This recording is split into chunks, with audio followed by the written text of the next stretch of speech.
What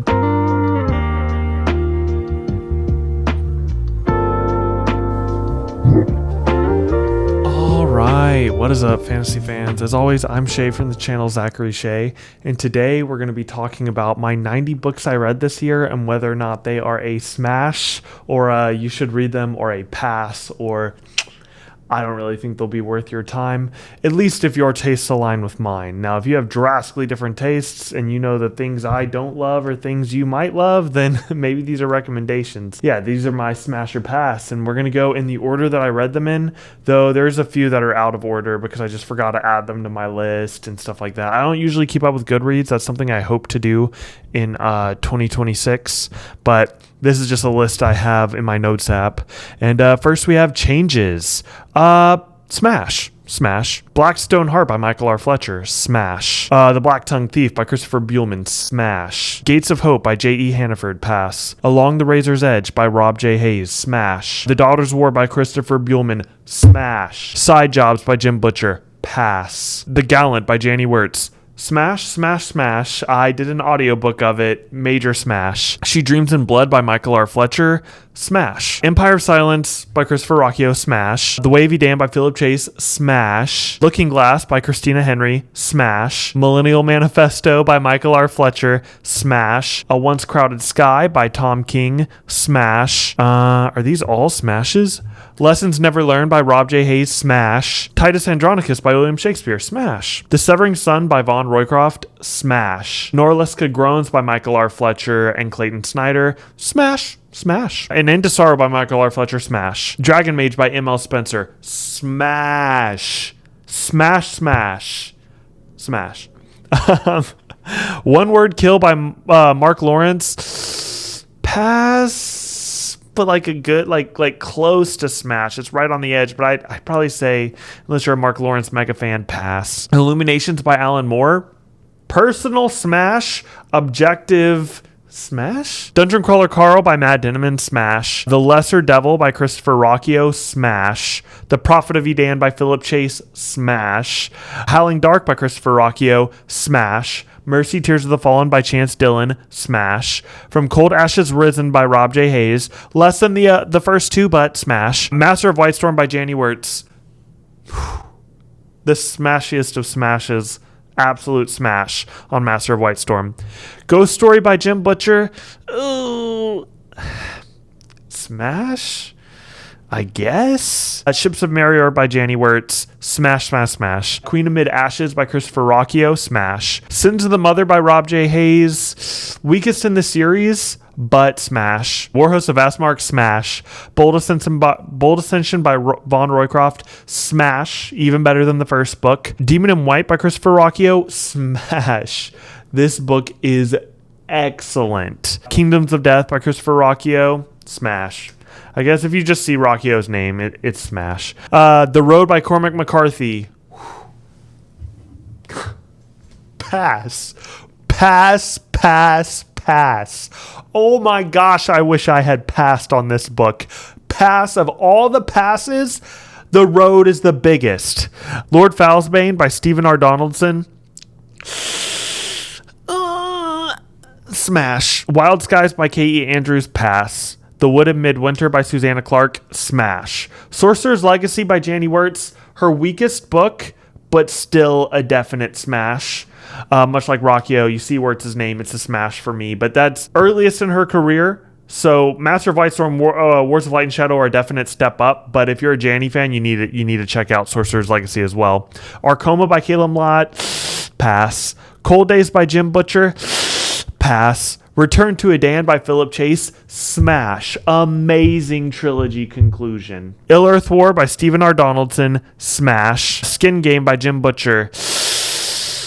Oh, it would be a smash, but there was a really pervy weird thing right at the end that is kind of putting it into pass for me.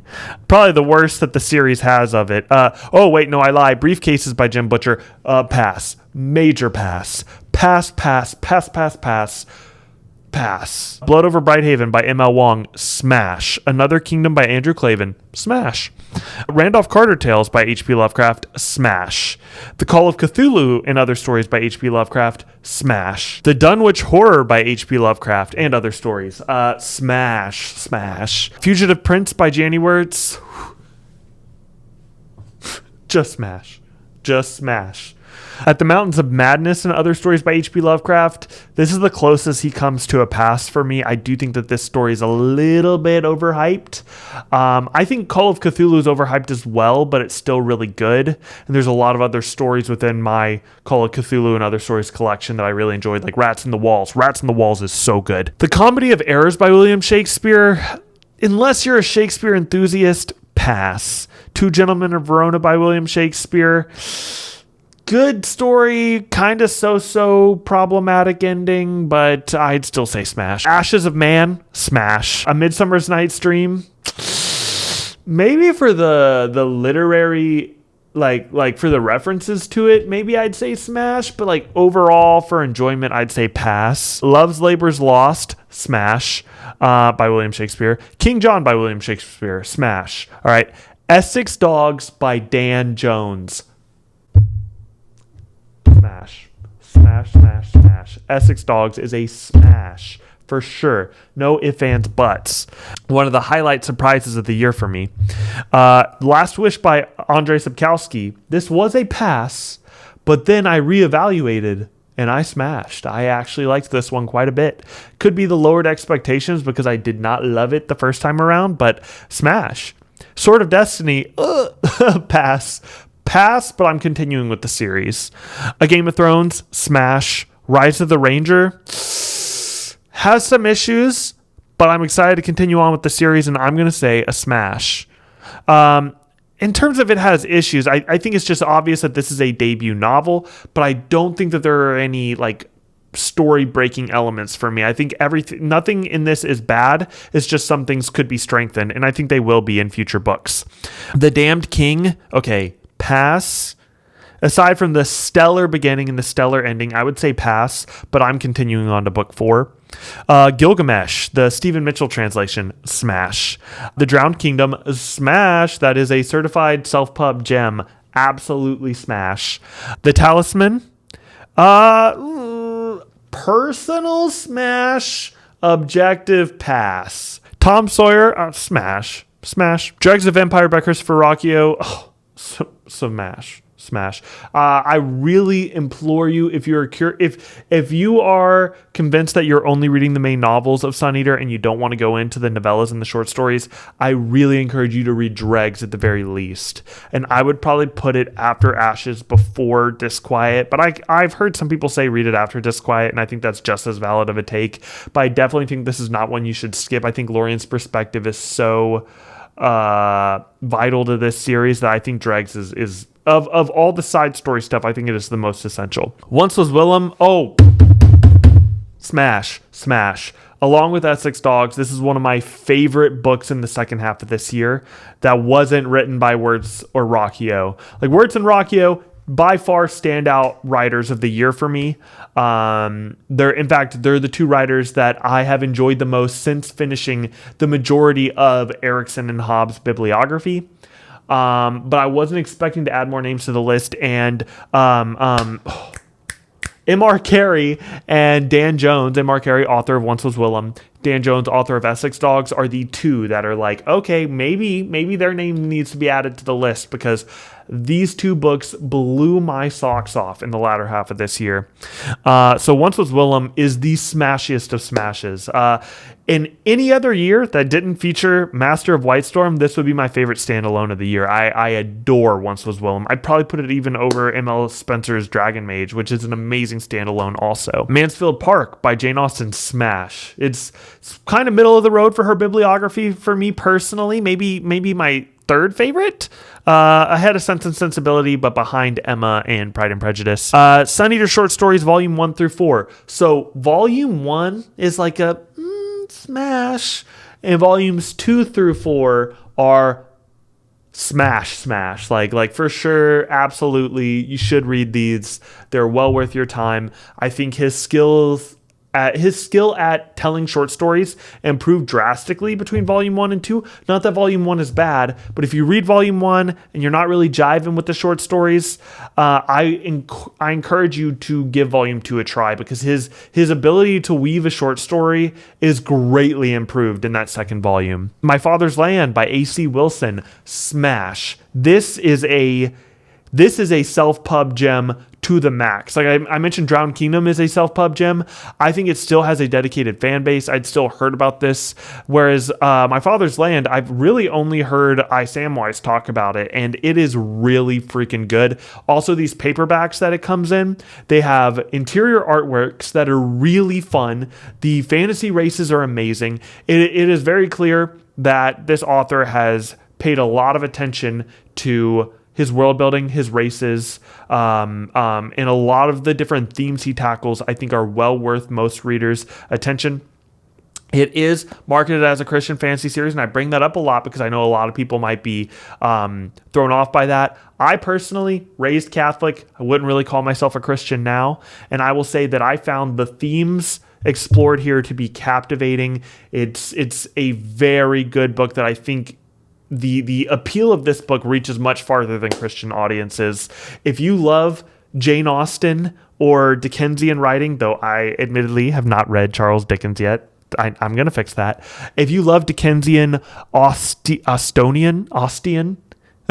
writing within a Tolkien-esque setting, but still very much its own thing, then you owe it to yourself to give the Gwambi tetralogy a try. That's book 1, My Father's Land, the smashest of smashes, full-blown smashery on that one. All right, and then next up we have Disquiet Gods by Christopher Ruocchio. Smash. Absolute smash. Dogged by Michael R. Fletcher. This is a new release, and it is a smashing one. The Devils by Joe Abercrombie. Don't let those voices on BookTube fool you. This is a smash. They'll tell you that it's a pass. They'll tell you that The Devils is, that Abercrombie's lost it and that it's a pass. This is far from his worst book. In fact, I think it's one of his better first books within a series, though not to the level of A Little Hatred. That book is really awesome. But this is a for sure smash. Shadows Upon Time. It's a smash. It's a smash. I can't even go into why it's such a smash, but it's very rare for an author to end a series as powerfully as this book did. I've seen it done with Assassin's Fate. I've seen it done with Crippled God. I would truly have to rack my brain to find another example that I could put over Shadows Upon Time. So it's right now, this is me not having thought about it in detail, but as things stand, it is my third favorite, I believe, conclusion to a series of all time. And rightfully so, it has earned its place there. Next, we have Taming of the Shrew by William Shakespeare. Nothing, I mean, smash, but, you know, it's not the smashest of smashes. And then, this video is insufferable. All right, so Never Die by Rob J. Hayes. Smash, though I will say it is intriguing to me that this is the one to be his breakout book, because I do think his Ties That Bind trilogy is better. And I like Never Die quite a bit, but I think the Ties That Bind trilogy is really slept on. I think it's so odd. This is a very random pet peeve in this video that's about Smash or Pass. But I think it's really odd, all the people who are starting with Where Loyalties Lie, and I think it's mainly because of the Spiffbo competition. But that's really book 4 in the series. I highly recommend you read the Ties That Bind trilogy before going on to Where Loyalties Lie. That's just my take on it. That's how I read it. But me having read it that way, I do think it is important to read that trilogy first. I think it's kind of like if you were reading The Heroes by Joe Abercrombie before the first Saul trilogy. I think it's you're missing some things. I would read the Ties That Bind trilogy, and in my opinion, it's one of Rob J. Hayes' best. A War to End All by Michael R. Fletcher. This one's interesting. This is a smash for me, but I think it will be a pass for a lot of people. I think it is not what a lot of people are looking for in the third book of this series.